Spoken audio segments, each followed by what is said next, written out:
वृत्ति क्या है। आचार्य समंतभद्र स्वामी की दृष्टि में अपन यदि वैयावृत्ति को देखें तो उन्होंने रत्नकर्ण श्रावकाचार में व्यापत्ति व्यपनोदः पदयो संवाहनं च गुणरागा वैयावृत्तं यावानुपग्रहोऽन्योऽपि संयमिना। गुणों में अनुराग पूर्वक संयमी पुरुषों के खेद को दूर करना, उनके पैर दबाना तथा और भी जितना कुछ भी उपकार है वह वैयावृत्ति कहलाता है। वैयावृत्ति में साधुओं के दुखों को दूर करने की भावना से उनकी जो सेवा की जाती है वो वैयावृत्ति कहलाती है। एक कविता कोई मुनिराजों के द्वारा ही निर्माण की गई थी, उसमें कि शरीर है एक गाड़ी जो शाम तक थक कर हो जाती है आड़ी, फिर आते हैं कुछ श्रावक, कुछ खिलाड़ी, कुछ अनाड़ी। किसी ने सुधारी, किसी ने बिगाड़ी, कोई ठीक ठाक कर जाते हैं और कोई ठोक ठाक कर जाते हैं। तो ये वैयावृत्ति की कुशलता जिनके पास में रहती है उनकी प्रशंसा है, और जो लोग इसमें अनजान रहते हैं उनके द्वारा कई बार वहाँ पर उनका उपकार ना होकर के अपकार भी हो जाता है, लेकिन साधु उस अपकार को भी अपने निर्जरा मान करके समता के साथ में सहन कर लेते हैं। पात्रों की अपेक्षा देखा जाए तो 10 प्रकार की वैयावृत्ति हो जाती है। ऐसा तत्वार सूत्र में हुआ स्वामी जी महाराज ने कि आचार्य महाराज की उपाध्याय महाराज की तपस्वी जो बड़े बड़े तप करते हैं, शैक्ष जो अध्ययनशील हैं, ग्लान जो रोगी हैं, गण जो मुनियों का समूह होता है, कुल एक आचार्य की जो संतति होती है वो कुल कहलाता है। संघ जहाँ पर ऋषि यति मुनि अनगार की अपेक्षा से 4 प्रकार का जो संघ होता है, जो चिर प्रवर्जित होते हैं वो साधु कहलाते हैं। और मनोज्ञ जो दीक्षा के अभिमुख हैं ऐसे ब्रह्मचारियों को भी इसमें ले लिया जाता है, और लोकख्यात मुनि भी इस मनोज्ञ में आते हैं। तो इस प्रकार से 10 प्रकार के पात्रों की अपेक्षा से 10 प्रकार की वैयावृत्ति हो जाती है। इसका क्या फल है, क्या प्रयोजन है, इसके बारे में भगवती आराधना में 18 गुणों को बताया गया है। इसमें सबसे पहला है गुण ग्रहण के परिणाम। जिनकी सेवा की जाती है उनके गुणों को वैयावृत्ति करने वाला ग्रहण कर लेता है। इस परिणाम के माध्यम से वो उनकी वैयावृत्ति करता है। इसके माध्यम से श्रद्धा में वृद्धि होती है, भक्ति में वृद्धि होती है, वात्सल्य में वृद्धि होती है, उसके लिए पात्र की प्राप्ति होती है, और जो परंपरा सम्यक आदि की जो टूट रही हो उसको वह पुनः संधान कर लेता है, पुनः प्राप्त कर लेता है। इसके माध्यम से तप का भी पालन होता है, इसके माध्यम से उसकी प्रशंसा पूजा भी होती है, और इसके माध्यम से तीर्थ की परंपरा भी चलती है। इसके माध्यम से जो वैयावृत्ति करने वाला है वो आगे चल कर के समाधि को भी प्राप्त होता है, और जिन्हें भगवान की आज्ञा का पालन होता है उसका जो संयम है वो आज्ञा संयम के रूप में जाना जाता है, और वो दूसरों के ऊपर उपकार करके अपनी आत्मा के ऊपर भी उपकार कर लेता है।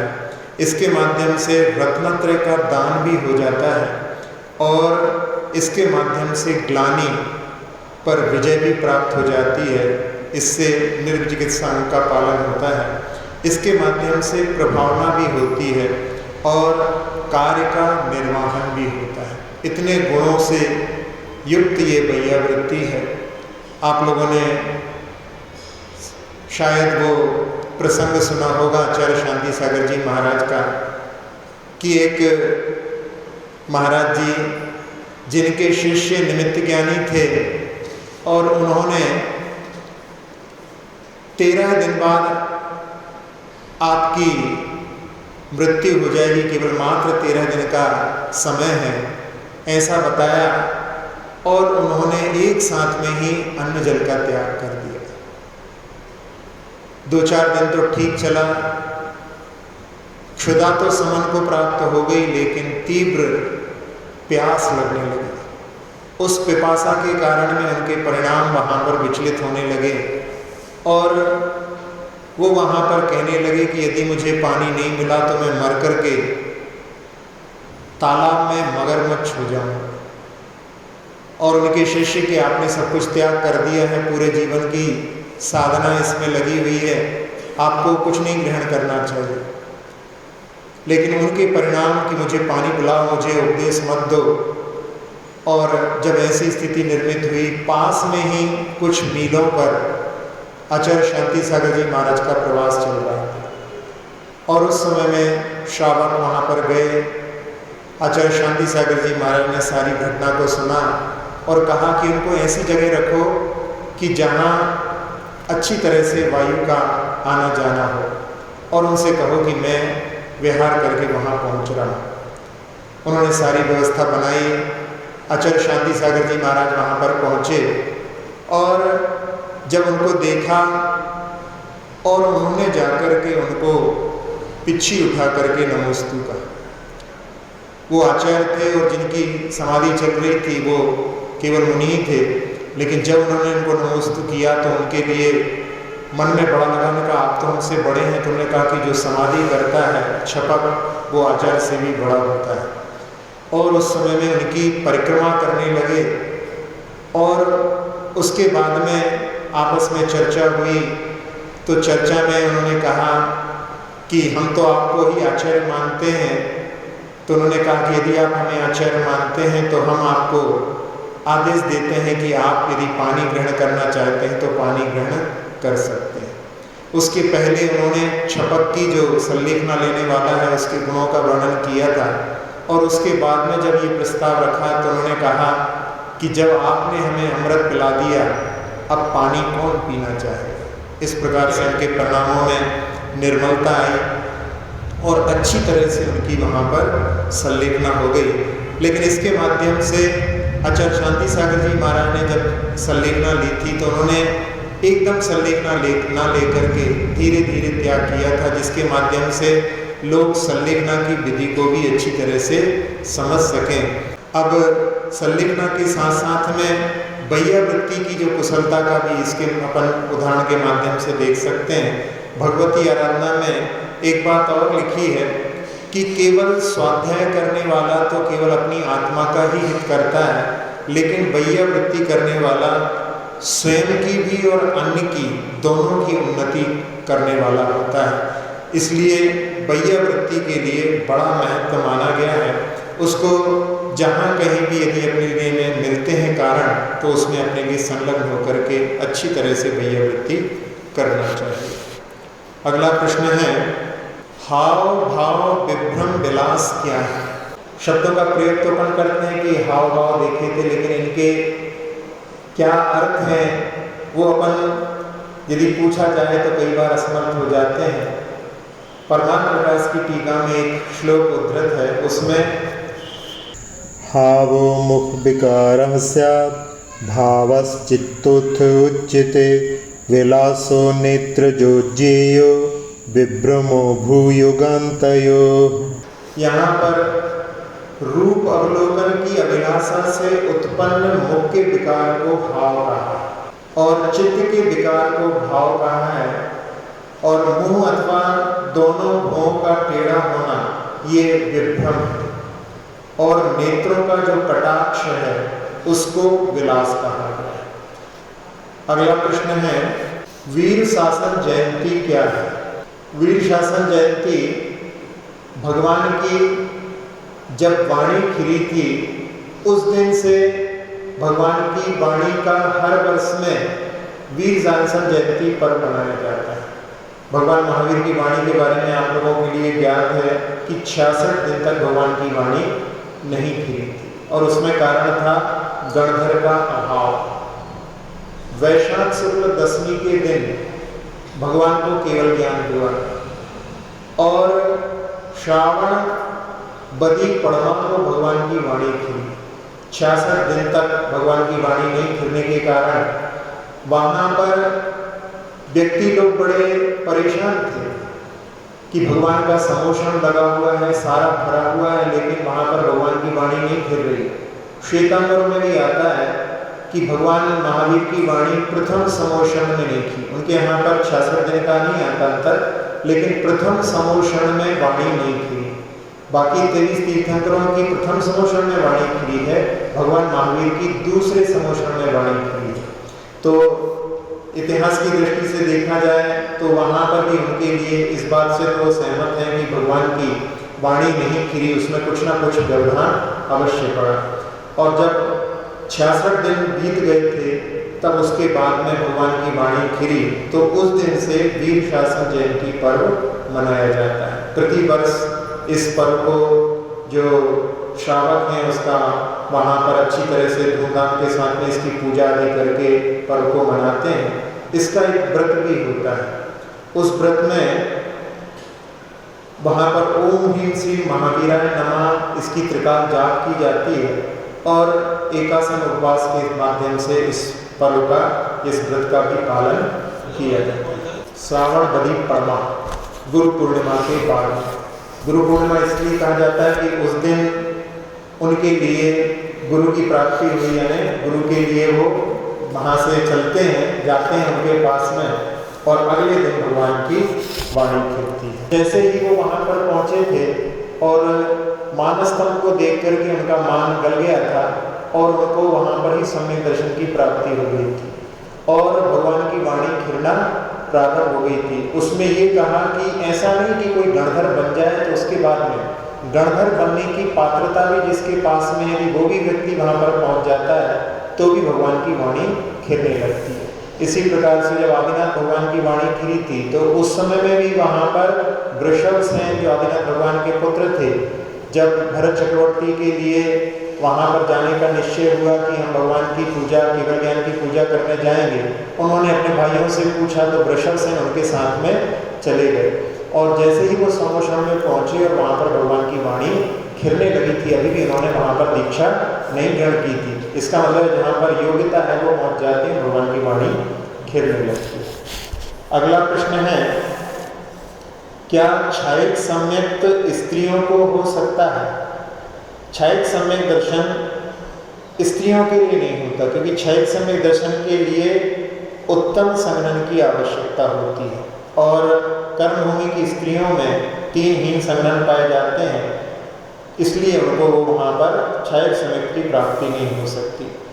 कभी कभी लोग भक्ति के त्रेक में ऐसा भी कहते हैं कि आचार्य समंतभद्र स्वामी को भी तीर्थंकर प्रवृत्ति का बंध हुआ, तो उसमें भी यही कहते हैं कि उस तीर्थंकर प्रवृत्ति का बंध भी वहाँ पर उत्तम संगणन के साथ में होता है। इस प्रकार से उनका भी सिद्धांत के अनुसार से कई लोग निषेध करते हैं। अगला प्रश्न है, उपसम सम्यक्त और क्षायिक सम्यक्त में कौन अधिक विशुद्ध है और क्यों? उपसम सम्यक्त से क्षायिक सम्यक्त अधिक विशुद्ध है, यद्यपि दोनों निर्दोष हैं और पूर्ण शुद्ध हैं, क्योंकि वहाँ पर 7 प्रकृतियों का क्षायिक सम्यक दृष्टि ने क्षय कर दिया है और उपसम सम्यक दृष्टि ने उसको पूरी तरह से दबा दिया है।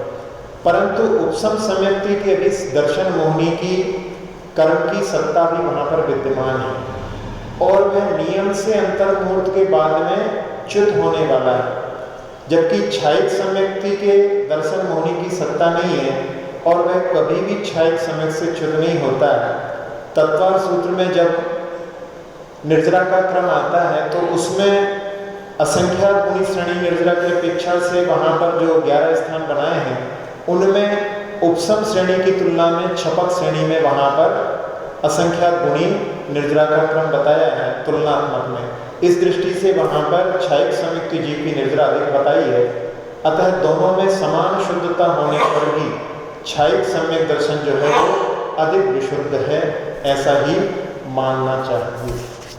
अगला प्रश्न है, किसी जीव के क्षायिक सम्यक दर्शन को पहचाना जा सकता है क्या? 7 प्रकृतियों के क्षय होने पर क्षायिक सम्यक दर्शन होता है।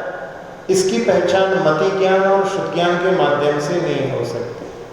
अवधि ज्ञान के साथ में कोई मुनिराज जिन्होंने कारण वर्णनाओं को जानने योग्य अवधि ज्ञान के धारी हैं, वे उस जीव की सत्ता में 7 प्रकृतियों का भाव देख करके अनुमान विज्ञान के माध्यम से क्षायिक सम्यक को जान सकते हैं। मनः पर्यय ज्ञानी और केवल ज्ञानी तो जान ही सकते हैं। क्षायिक सम्यक दर्शन उत्पन्न होने पर कोई बाह्य चिन्ह प्रकट नहीं होता जिसके माध्यम से मति ज्ञान और शुद्ध ज्ञान के माध्यम से उसको जाना जा सके। अगला प्रश्न है, निमित्ताधीन दृष्टि क्या है? व्यक्ति जब अपनी गलती या अपनी जिम्मेदारी न स्वीकार करके निमित्त को दोषी ठहराता है, उस समय में वो निमित्ताधीन दृष्टि कहलाती है। एक व्यक्ति ने अपने बच्चे से पूछा, पढ़ाई की थी? तो उसने कहा कि लाइट नहीं थी। बच्चे से कहा, दीपक जला देते? तो उसने कहा कि माचिस पूजा घर में रखी हुई थी। क्यों नहीं उठाई? स्नान नहीं किया था। स्नान कर लेते? कहता पानी नहीं था। पानी भर लेते? कहते लाइट नहीं थी। इस प्रकार से वो वहाँ पर निमित्त को ही वहाँ पर बता करके बचने का प्रयास करता है। एक जो बचपन में कथानक पढ़ते थे, अंधेर नगरी चौपट राजा, उसी प्रकार का एक कथानक है। उसमें एक दीवार गिरी और दीवार गिरने पर जिसको चोट लगी उसने राजा के पास में कि इनकी दीवार गिरने से हमको चोट लग गई है, हम घायल हो गए हैं, इनको दंडित किया जाए। उनको बुलाया है, उनसे पूछा कि भाई दीवार गिर गई है तुम्हारी, तुम्हें दंड दिया जाएगा। तो उसने कहा कि इसमें मेरी क्या गलती है? जिस मिस्त्री ने बनाई है उसकी गलती है। फिर मिस्त्री को बुलाया गया, मिस्त्री से पूछा तो उसने कहा कि इसमें मेरी गलती नहीं है। जब मैं दीवार बना रहा था उस समय में एक यहाँ से युवती निकली थी और उसकी जो आभूषण थे वो बज रहे थे और उसके कारण में मेरा ध्यान नहीं गया, तो उसमें तो उसकी गलती है। फिर उसको बुलाया गया, उसको बुलाया गया तो उसने कहा कि मैंने आभूषण जिससे बनवाए थे उसकी गलती है कि उसने ऐसे बजने वाले आभूषण क्यों बनाए। फिर उस व्यक्ति को बुलाया गया, जब उसको बुलाया तो उसने कहा कि इसमें मेरी कोई गलती नहीं है। एक साधु महाराज ने हमको उपदेश दिया था कि ऐसा काम करो कि तुम्हारा काम ही बोले। तो साधु को पकड़ के लेके आ गए, साधु को पकड़ कर लेके आए तो मैंने इसमें आपके उपदेश के कारण ये दीवार गिरी है, इसलिए आपको जो है मृत्युदंड दिया जाता है। तो उस समय में राजा की ऐसी दृष्टि देख करके कि सब निमित्त पर ये दृष्टि डाल रहा है, तो उस समय में उनका चेला कहता है कि आप इनको नहीं, मुझे फांसी पर चढ़ा दो। तो गुरु कहते हैं उनके कि नहीं, मुझे फांसी पर चढ़ा दो। तो वो पूछता है कि इतनी उतावली क्यों कर रहे हैं आप लोग, ऐसी क्या बात है कि जिसके कारण आप लोग फांसी पर चढ़ना चाहते हैं। तो उसने कहा कि ये बहुत अच्छा मुहूर्त है, इस मुहूर्त में जो भी मरण को प्राप्त होगा वो सीधा स्वर्ग जाएगा। तो उस समय राजा स्वयं वहाँ पर कहता है कि मैं ही यहाँ पर चल जाता। तो इस प्रकार से वो अंधेर नगरी चौपट राजा जैसी बड़ी बात है कि सब निमित्त की ओर की दृष्टि रखते हैं, अपनी गलती स्वीकार नहीं करते, वो निमित्ताधीन दृष्टि कहलाती है। अध्यात्म की दृष्टि से वहाँ पर निमित्तों पर दोष न दे करके अपनी ही गलती को स्वीकार करना अध्यात्म का मार्ग कहलाता है। इस प्रकार से अपन इससे बचने का प्रयास करना चाहिए। अगला प्रश्न है, तिर्यंचों मनुष्यों का गमन तो भूमि पर होता है, फिर इसे विहायो गति क्यों कहते हैं? विहाय का अर्थ आकाश होता है और आकाश में गति को विहायो गति कहते हैं। इसमें थोड़ा सा पृथ्वी का आधार लेकर के, जितने में पैर रखाए जाते हैं उतना आधार लेकर के और समस्त प्रदेशों का जो आकाश में गमन होता है, इसलिए इसको विहायो गति कहते हैं। भूमि का आश्रय लेकर के या उसके बिना भी जो जीवों का आकाश में गमन है वो विहायो गति कहलाता है। जब चलते हैं अपन तो एक पैर जमीन पर रखते हैं लेकिन दूसरा पैर तो आकाश में ही चलता है, इसलिए इसको विहायो गति कहना सार्थक है। भले ही पृथ्वी पर रहने वाले ऐसा लगता है कि हम पृथ्वी पर चलते हैं, लेकिन जो आगे पैर बढ़ता है वो आकाश में ही बढ़ता है, इसलिए उसका सार्थक नाम विहायो गति है। इनमें दो प्रकार के भेद होते हैं, एक प्रशस्त और एक अप्रशस्त। हाथी, घोड़े, बैल आदि की चाल को प्रशस्त कहा जाता है और ऊंट, गधा आदि की चाल जो होती है वो अप्रशस्त कहलाती है। इसमें परिवर्तन नहीं हो सकता। इसमें जो ये ऐसी रहती है कि इसमें जो जैसा चलता है वैसा ही चलेगा, उसमें आप उसको सिखा नहीं सकते। कई लोग उसमें चलने की जो है सीखते हैं, लेकिन ये परिवर्तित नहीं होती, जिसकी जैसी जो चाल होती है वो वैसी ही बनी रहती है। अगला प्रश्न है, आत्मा और कर्म के बंध में क्या होता है? क्या गाय और रस्सी का उदाहरण उचित है?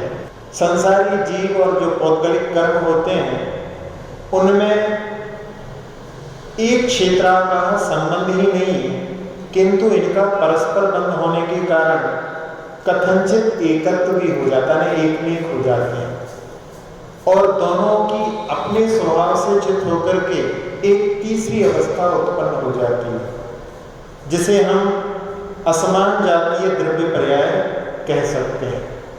बंध जो होता है वो 3 प्रकार का होता है। इसमें एक संयोग संबंध होता है, जैसे वस्त्रों का और शरीर का जो संबंध है वो संयोग संबंध है। फिर एक संश्लेष संबंध होता है जो कर्म और जीव का होता है। फिर एक तादात्म्य संबंध होता है जिसमें गुण और गुणी का, जैसे आत्मा है उसमें ज्ञान दर्शन तादात्म्य संबंध है। अब गाय और रस्सी का संबंध देखें तो वो केवल एक संयोग संबंध है, जबकि कर्म और जीव का जो संबंध है वो संश्लेष संबंध है। इसलिए दोनों में बड़ी भिन्नता है। उदाहरण के लिए भले ही कहते हैं, लेकिन जैसे दूध और पानी मिलकर के एक हो जाते हैं, ऐसा उदाहरण तो वहाँ पर देना ठीक है, लेकिन गाय और रस्सी का उदाहरण, आत्मा और कर्म के बंधन का उदाहरण ठीक नहीं है। अगला प्रश्न है, सर्वबंध और नौ सर्वबंध से क्या समझना चाहिए? मोहनी कर्म की एक जीव एक समय में अधिक से अधिक 22 प्रकृतियों का बंध कर सकता है। 28 में से सम्यक मिथ्यात्व और सम्यक प्रकृति का तो बंध होता नहीं है, क्योंकि बंध के योग्य नहीं है।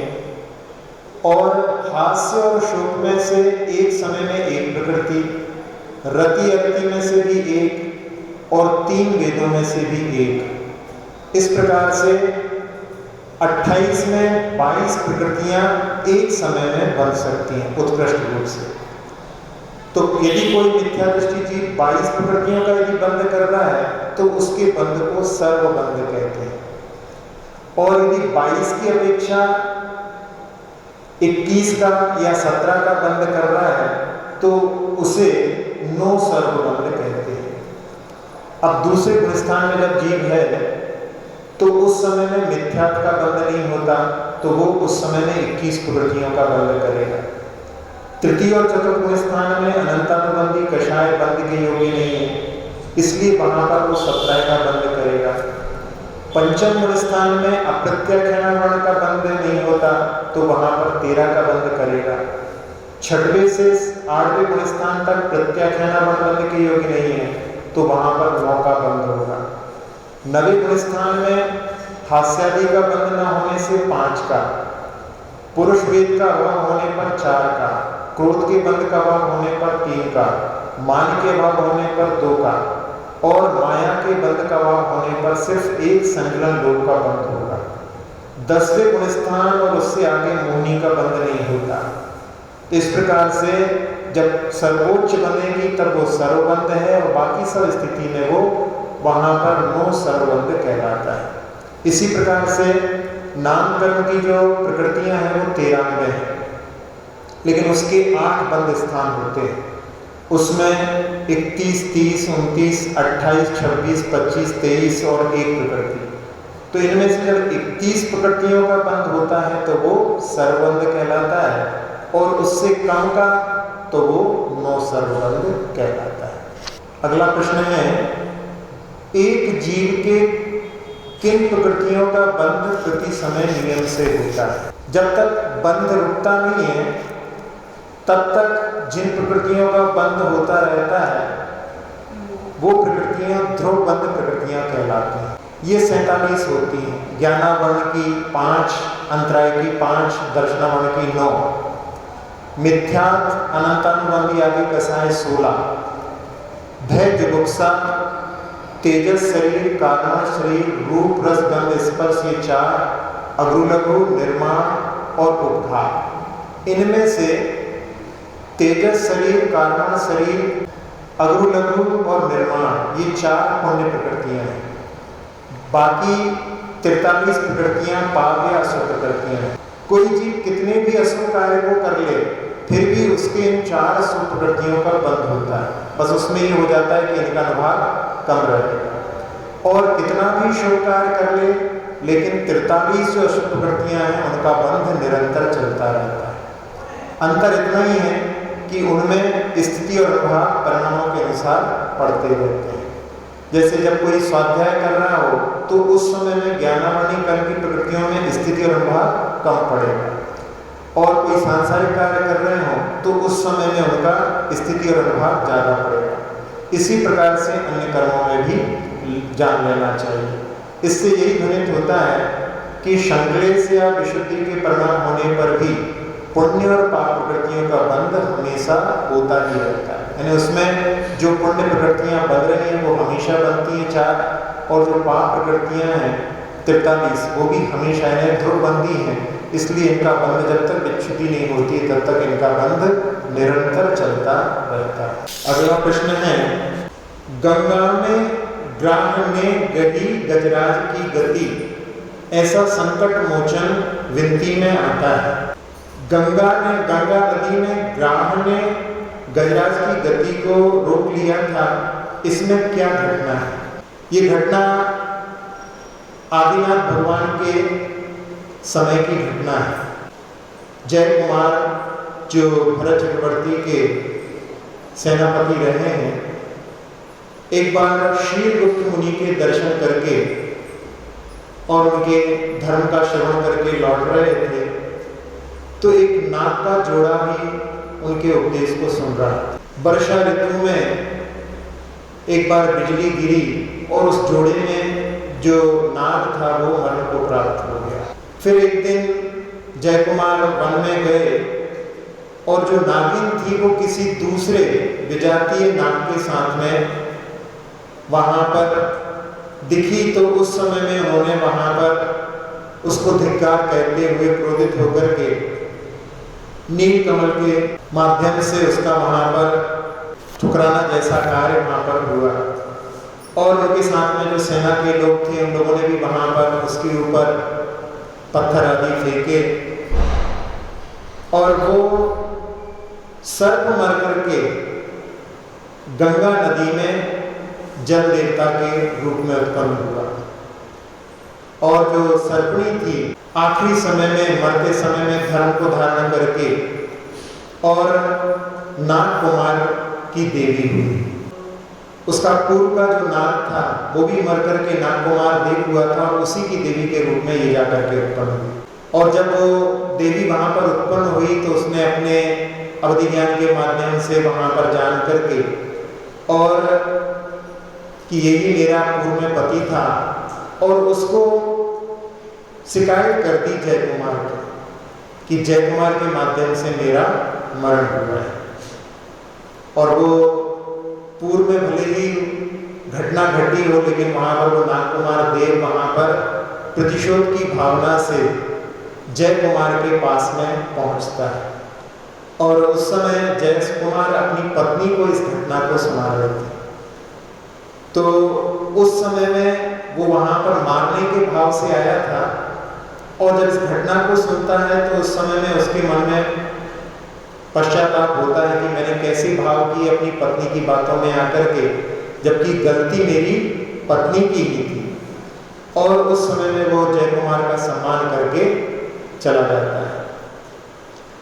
इधर बनारस के राजा अकम्पन के यहाँ पर उनकी पुत्री जो रहती है सुलोचना, उसका वो स्वयंवर करते हैं, और उसमें सभी राजा वहाँ पर पहुँचते हैं, जयकुमार भी वहाँ पर पहुँचते हैं, और उस सुलोचना जिनका पूर्व भाव का भी उनके साथ में संबंध रहा है वो उनको वहाँ पर वर्ण कर लेती है।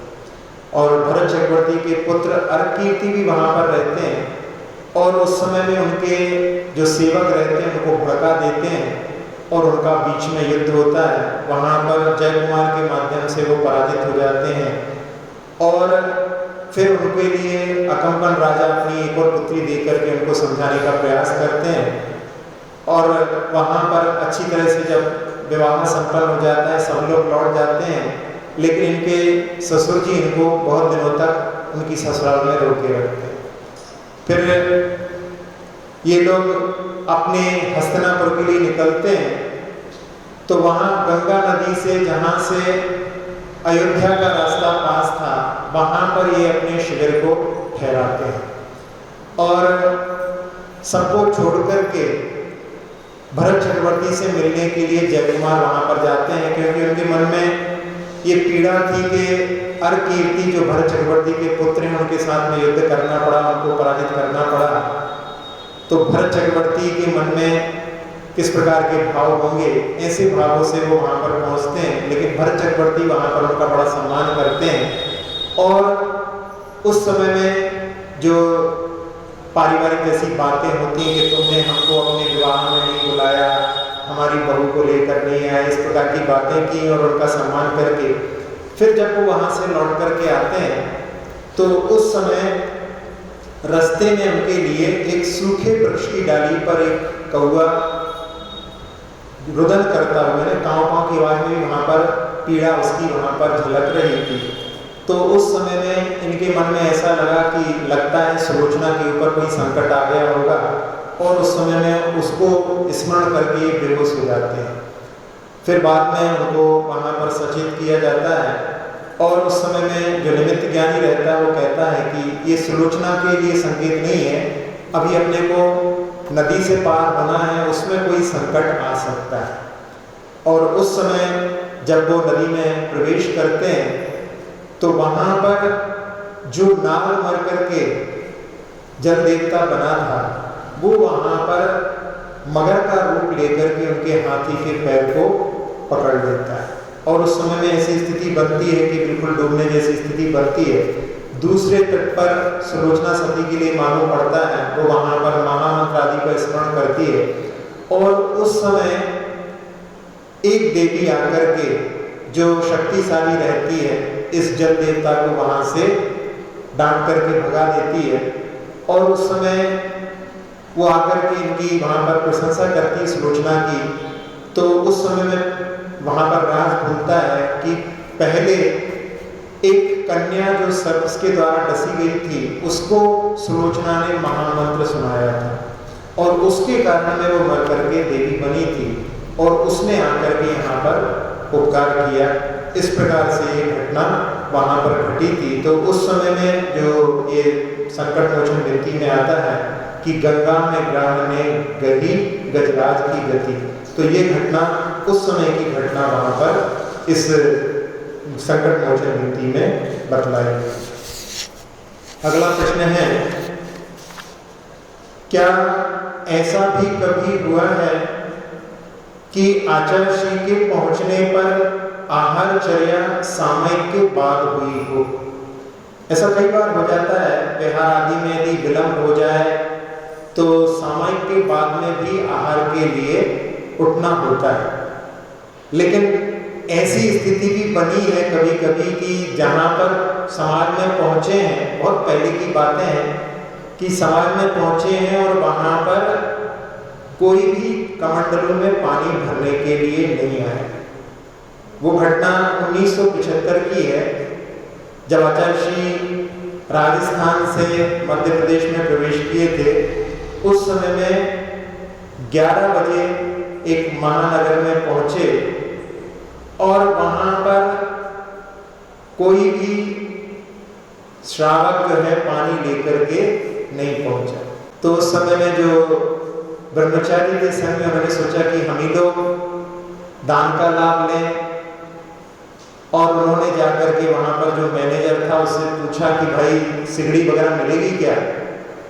तो वहाँ उनको ये खबर थी कि एक आचार्य महाराज आ रहे हैं, और वो वहाँ पर मैनेजर कहता है कि ऐसा कौन सा आचार्य का संग आया है जिसके पास में सिगड़ी नहीं है। मतलब ऐसी धारणा थी कि आचार्य महाराज का संग आ रहा है, मतलब उनके पास में सारी व्यवस्था है, अपना सब सामान लेकर के चलते हैं, तो उनकी सब व्यवस्था है, वो अपना ही चौका लगा लेंगे, जब समाज के लिए क्या आवश्यकता।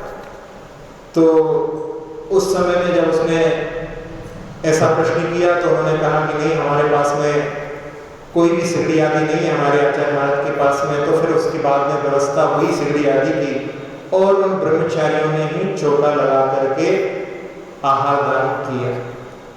फिर बाद में 5 दिन तक आचार्य महाराज के वहां पर 5 महाव्रत क्या होते हैं उसके ऊपर एक दिन उपदेश हुआ, और वहां की समाज को ज्ञात हुआ कि वास्तव में जैन धर्म में जो साधु की चर्या कैसी होती है, कैसे आचार्य होते हैं, उसका उनके लिए वहां पर महात्म्य प्राप्त हुआ।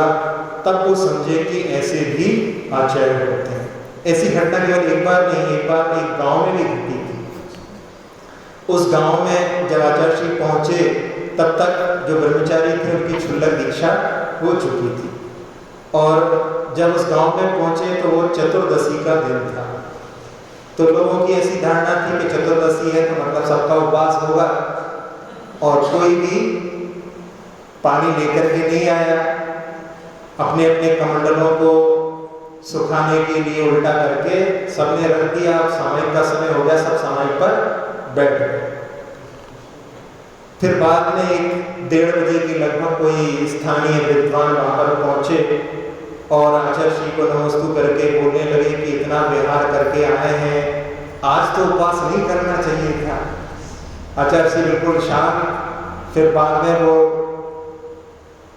आचार्य श्री से ही बोले कि कम से कम छोटे छोटे महाराजों को तो उपवास नहीं देना चाहिए था। आचार्य श्री फिर भी कुछ नहीं बोले। फिर वो महाराजों के पास ही पहुंचे, फिर उनसे कहने लगे कि भाई आप लोगों ने उपवास क्यों किया।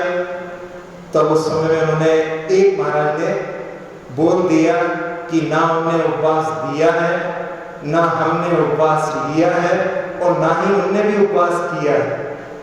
तब उनको समझ में आया। फिर वो गए और फिर उन्होंने वहां पर तैयारी करवाई। तब समझ सकते हैं कितने बजे उनका आहार हुआ।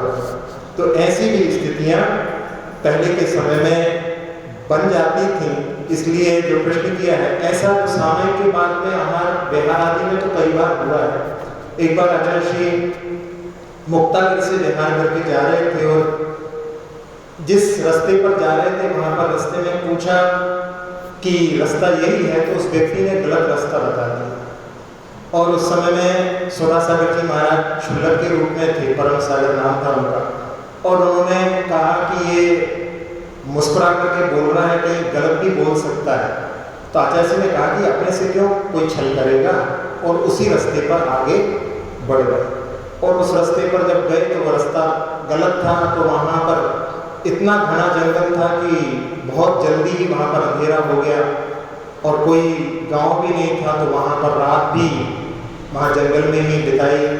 और उस समय वहाँ सिंचाई आदि हुई थी, तो रात में बहुत ठंडक भी हो गई थी। फिर श्रावकों ने जैसी व्यवस्था बनी, वहाँ पर जो ज्वार के सिट्टे आदि होते हैं उनके माध्यम से वहाँ पर ठंड आदि को दूर करने का प्रयास किया, तो उसके माध्यम से शरीर छिल भी गए थे।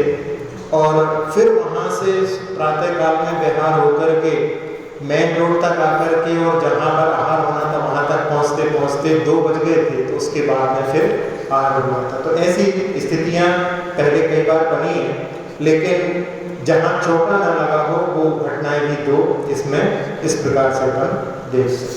अब थोड़ी देर में अपन ध्यान करेंगे। सभी लोग ध्यान की मुद्रा को बनाने का प्रयास करें।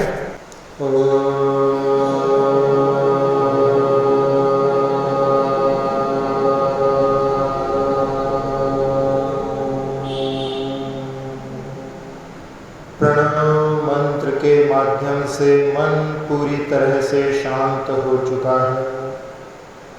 अपने मन रूपी पंछी को उड़ान देते हुए पहुंचते हैं उस क्षेत्र पर जहां पर पार्श्वनाथ भगवान मूलनायक हैं। वो क्षेत्र है बिजोलिया पार्श्वनाथ, जहां पर परम पूज्य सुधासागर जी महाराज के चतुर्मास भी हुए हैं। और इस क्षेत्र का काफ़ी विकास हुआ है। जहाँ पर अति मनोज्ञ पार्श्वनाथ भगवान की प्रतिमा और वहाँ पर कहते हैं कि पार्श्वनाथ भगवान के ऊपर जो उपसर्ग हुआ था वो स्थल यही बिजोलिया पार्श्वनाथ है। एक बहुत बड़ा शिलालेख भी वहाँ पर प्राचीन मिलता है इस घटना के संबंध में। कमल के ऊपर विहार करते हुए तीर्थंकर का भी वहाँ पर दिग्दर्शन उस क्षेत्र पर मिलता है। बड़ी ही मनोज्ञ प्रतिमाएं वहाँ पर उन सब की ऊर्जा को आवाहन करने के लिए एक बार उनका नाद करेंगे।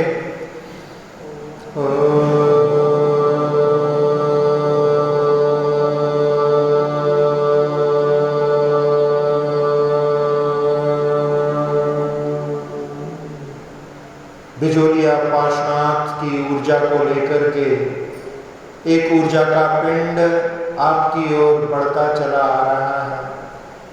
सिर के पास पहुंच करके इस ऊर्जा के पिंड ने अपनी ऊर्जा को बरसाना प्रारंभ किया। मस्तिष्क के सारे विकारों को दूर करके नेत्र, नासिका, मुख, कर्ण के विकारों को दूर करती हुई कंठ के विकार, फेफड़ों के विकारों को दूर करती हुई वो ऊर्जा हृदय की एक धमनी को स्वच्छ करके आनंद और आह्लाद से भर चुकी है। छोटी आंख, बड़ी आंख, किडनी, लीवर आदि सभी अंतरंग अवयवों को सुदृढ़ करके मेरुदंड, पीठ, कमर, कंधे, अब हाथों में प्रवेश कर रही है वो ऊर्जा। टिहनी तक, कलाई तक, उंगली के एक पोरे तक पहुंच करके हाथों की सारी तकलीफों को दूर कर दिया है। जंघाओं, घुटनों की समस्याओं को नष्ट करते हुए पिंडलियों, टखनों, एड़ियों, तलवों, अंगूठे से सभी उंगलियों को अपने आगोश में लेकर के पूरे शरीर की त्वचा को, एक एक प्रदेश को निर्विकार, निरामय, निरोगी बना दिया है। जैसा लाभ बिजोलिया पार्श्वनाथ क्षेत्र की ऊर्जा का हमने प्राप्त किया, सारे संसार को मिले, ऐसी भावना से उस ऊर्जा को पूरे लोक में फैलते हुए देखें। सुखी रहे सब जीव जगत के, कोई कभी ना घबरावे। सुखी रहे सब जीव जगत के, कोई कभी ना घबरावे। सुखी रहे सब जीव जगत के, कोई कभी ना घबरावे। पूरे संसार में शांति का वातावरण उस बिजोलिया पार्श्वनाथ क्षेत्र को निहारते हुए, पार्श्वनाथ भगवान के विग्रह को निहारते हुए, कमलों के ऊपर विहार करते हुए, तीर्थंकरों को निहारते हुए विराम। अक्षर पद मात्रा से दूषित वचन अगर महीन रहे, और प्रमाद कषाय के वश में सम्यक अर्थ विहीन